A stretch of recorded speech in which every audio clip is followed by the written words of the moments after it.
Welcome back to TheChowTimePod. It's your host, Red. I got a video today from Lead Attorney. Not everyone's going to be a passport bro. Some people have careers here that they're kind of stuck. Some people don't like traveling. Some people might not like the lifestyle of passport bros. It's okay. But you always want to inform yourself of what's going on, especially in this country, and how to circumvent marriage, how to circumvent things. So this is a men's channel, so I want to present everything as best as possible. And Lee did a very good video on marriage, especially marriage law in this year. So please like and subscribe down below. I really appreciate that. And let's get to that chow. It's chow time. In this video, I'm going to tell you about the one thing that men need to know about family law. If you learn this, it will set you up for success. If you do not realize this, you are going to go down a path that hundreds of thousands of men have gone down before you. That is the path, basically, of suffering. Now, I'm going to use a comment by a subscriber to explain what you should always have in the back of your mind about family law. You may be a young man on the verge of making some of these same decisions yourself. Maybe you have a girlfriend. Maybe you're engaged. Maybe you have a baby on the way. You need to watch all of this video. You will not get this information anywhere else. Now, what is our subscriber's situation? He's a doctor working hard with 50-50 custody of his kids. He has 4 of them. He's paying a lot of child support. Meanwhile, his ex-wife is living in her parents' basement, is paying no expenses, and she's receiving both child support and alimony. But the alimony is about to end. Because of that, the ex-wife now wants to increase the child support. She is basically leeching off of him. He wrote a comment in one of my videos. The part of the comment that we're going to focus on today reads as follows. The system will encourage a loser to marry a hard worker so she can sit at home and collect checks from a man that works day and night to make ends meet. Is there a way to persuade the judge that she's a deadbeat mom? Or does this just apply to men? Now listen, those are great questions. Let's take a look at them. Our subscriber says that the system will encourage a loser to marry a hard worker so she can sit at home and collect checks from a man that works day and night to make ends meet. Now let's take a step back. Let's ask ourselves a fundamental question. Why is our subscriber in this situation? He has 4 kids and 50-50 custody, but he says he's bouncing rent checks while his ex-wife is living with her mother and is not working. So she's mooching off of it. What did he do to end up in this situation? Well, let me tell you what he did. Let me tell you what all men who are about to deal with marriage or parenting need to hear. What is the focus of family law? The main focus is on tradition. Yes, tradition. Now, what do I mean by that? How does it work? Does tradition operate against men or women, or is it just against the men? The answer is that tradition hits both genders. Stick to the end of the video to hear how it screws women. But make no mistake, that tradition usually hits men much harder. Guys, listen up. Let me tell you something about tradition. There are 2 types of tradition. I'm going to call the first type a general tradition. General tradition is usually what happens in our society. What roles do men and women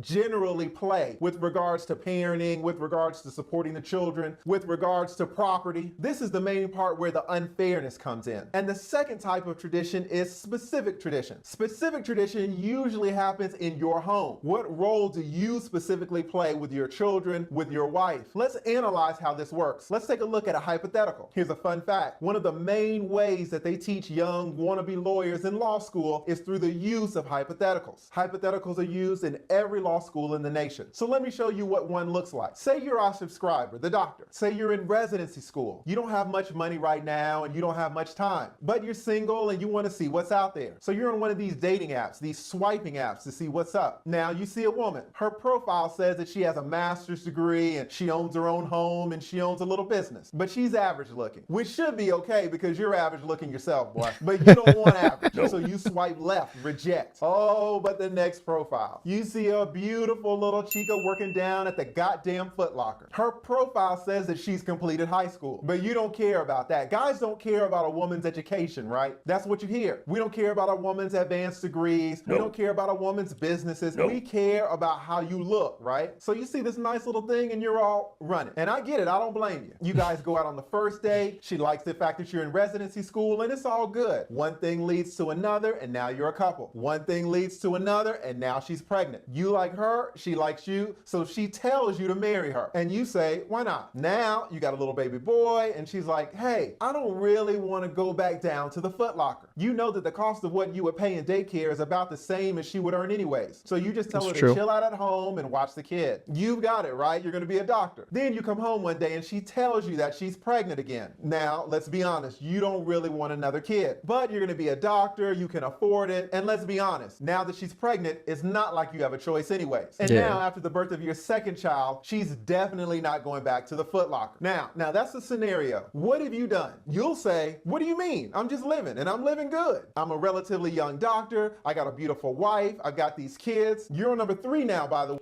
Number one is you be shooting lows in the people that you're not married to. That's one. Why are you guys doing that? Stop doing that. And 2, you need to vet people better. Like, so many men are just having fun, living life, and not planning their life out accordingly. Wait, congratulations. So you tell me it's all good, lead attorney. Well, I know it's all good, but my question was, what have you done? I'll tell you what you've done. You set up a tradition. You have 3 kids that you support. You have taken a woman who had mediocre value in the labor market, high school, Foot Locker, and you have pulled her out of the labor force and have kept her out for years, which has really decreased even further her value as an employee. Remember way back when you were in residency, you only had to take care of yourself. Now, fast forward 11 years and you've created a situation where you have to take care of 4 additional people, 3 kids and a wife, in a nice house, by the way, and you're paying for all of it. Now, here's one of the fundamental truths about family law and family law judges. What these judges want in all cases is stability. Stability. They want the status quo. You want a judge to go out on a limb for you? Good luck. These family law judges want to keep following the tradition that society and that you have established. So I have a question for you. When your wife files for divorce against you, oh yeah, because 70 to 80% of all divorces are filed by women, how do you think a judge is going to look at your divorce case? The judge is going to say, you were supporting all 3 of these kids on your income alone? Well, let's keep that going. And you were supporting your wife for 11 years, paying for all of her bills? Let's keep that going. You got your kids and your wife accustomed to a certain lifestyle, that nice house up in Buckhead? Oh yeah, let's keep that going. Oh, this makes sense. I did not realize that's how judges are seeing things or judging on things, I guess. You see, these judges want the status quo. They want stability. They want tradition. If you want to play Santa Claus during your marriage and support all of these people, then you better have a really big sleigh when your wife files for divorce. Now, here's the question. Is this focus on tradition unfair? Well, yes, obviously. And no, the focus on the general tradition is completely unfair. It's based on what society usually does. Society says that usually women are the caretakers of the children. So if a judge focuses on that, then guess who's going to get primary custody, regardless of how good a father you are? And society says that usually men are the breadwinners. So guess who's going to get ordered to pay alimony? But there's an aspect that's fair as well. Listen, we are real men over here and we own up to our actions. We hold ourselves accountable. In the hypothetical of you being that young doctor, you got to choose a lot of the tradition that you established. You got to set the stability. You established the tone. You created a tradition throughout those 11 years. Look, people in the comment section, they say, lead attorney, why are so many men screwed over in these divorces? Why are so many men getting financially ruined? I will tell you what the root cause of all of the problem is. The root cause is when you swipe right on that little mama working at the goddamn Foot Locker, you did not realize how strong the focus on tradition would be. You didn't appreciate it. You didn't have an uncle walk up to you at the family barbecue when you were 19, pull you by the collar and say, come here, little boy, let me tell you what's going on in my relationship. Let me tell you what's going on in my marriage. Let me tell you what's going on in my divorce. He didn't tell you. You didn't have a man from an older generation come to you and tell you about the things that might be waiting down the road. You didn't have the visibility. No one told you what was up. If you, as a young doctor, had married another doctor and both of you were working and making about the same, then what's the tradition then? Your wife is going to look silly when she asks for alimony. The judge is going to say, what alimony? You don't need it. You've been working throughout the marriage and making what he makes. No alimony. Or if you had married an accountant or an architect or a lawyer or a businesswoman, then you as a doctor might not pay 1 penny in child support if you get 50-50 custody. And let's talk about custody for just one. That makes sense. I was wondering why, even though he has 50-50 custody, that he was paying out child support. But how family law seems to view things. That makes sense, I guess. 1 second. I get men who come into my office all the time and their wives have been cheating on them. So now, as punishment, these fathers want custody of the kids. Now, I practice in Atlanta, and that general tradition that women get custody works very hard against men. It's completely unfair. Every now and then, though, you will get a case of a father who can make a claim for at least 50-50 custody. So when a man comes to me and says he wants custody, I evaluate his chances of winning. In my head, I want to know what the specific tradition is been. What has the tradition been in his home? I ask him, well, who wakes up at night to feed the babies when they're crying? And they say, well, she does because I have to work. And then I ask, well, who puts the kids on the bus for school every morning? Well, she does because I have to work. And who takes the children to the doctor's appointments and all the things like that? Well, she does because I have to work. Do you see? The tradition is that she takes care of the kids and that you work. So what do you think the judge is going to order in your divorce? That she takes care of the kids and that you, that's right, you work. Men, look at your relationship right now. Look at your marriage and ask yourself, what tradition have I allowed to be created in my home? If you are engaged, look ahead, look down the road. What are the dynamics of your relationship? And listen, the focus on tradition doesn't just operate against men. Well, the general tradition does, but not the specific, not the tradition that is formed in your household. I represent women right now, today, that when their divorce case finalizes, they will have to pay alimony to their husband. Now, you don't know the facts of these cases, but what do you suppose the tradition has been? There are women businessmen, women pilots, women soldiers. There are women whose jobs preclude them from getting custody of their kids because they travel so much. What do you think has been the tradition in their household? These women are going to have to pay child support to the father. By choosing that employment, those women set the tradition that they're going to have to deal with later on down the road. I was on Reddit the other day and look what a woman posted, complaining about the child support system in Florida. She's got 2 kids, the father never paid child support, and Child Support Services is saying that that man has to pay $58 a month in child support. She says the child support too low because the father works under the table or in the service industry living off tips. She says, am I doomed to watch him live his life with no responsibility to his children? I have a question for her. She's surprised that the father is allowed to work under the table and live his life with no responsibility to the children. But if I asked her what type of person he was during their marriage, she would say, well, he was the type of man that would work under the table and live his life with no responsibility for his children. Do you see what she did? Do you see that the courts are just continuing with the tradition that she allowed? She ends her comment by saying, and I quote, I am disappointed in Florida's system for letting him get away with it. But she's really not disappointed in Florida's system at all. She's disappointed in the tradition that she allowed to be set. So let's go back to our doctor. He says the system will encourage a loser to marry a hard worker. My question is, why the hell is the hard worker marrying the loser? Why are you men marrying losers? This is not